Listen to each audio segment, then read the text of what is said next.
all I do is make a layer underneath my line art and above my sketch. You can turn the sketch off, and then I just fill each part in with a different color. So I have this part, and then I have this part underneath. For the eye, I'll make a new layer underneath both of those, and I'll just fill it in like this shape. I'll just tap the layer, hit select, and then I'll go to my white, 3-finger swipe down, and cut. So that way it's clean. So you just have the area.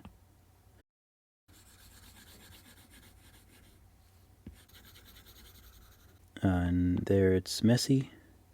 So what I'll do is I'll just select the beak, go here, and then cut it, and then it's clean.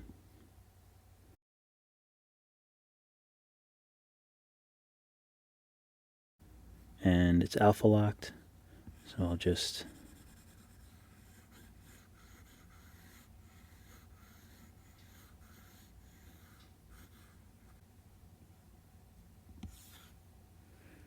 make it a little different, and then we want to give him some color. So we'll bring our sketch back, and for most of this I'm just using a graffiti brush.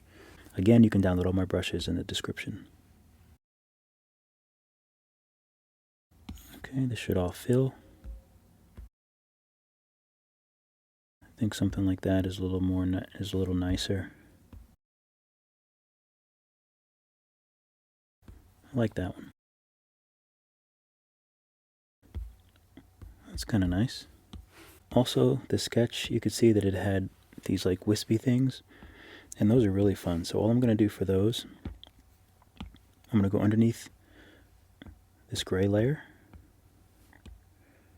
and I'm going to pull this gray color, and I'm going to go with my Sketchmaster brush,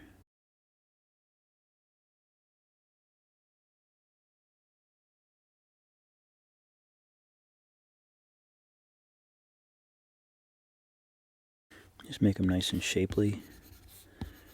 I don't know if that's the right word. It sounds awkward. I'm just going to do a time lapse of the eye because it's going to take me forever, and I want to get on to coloring the lines. So let's get to the time lapse.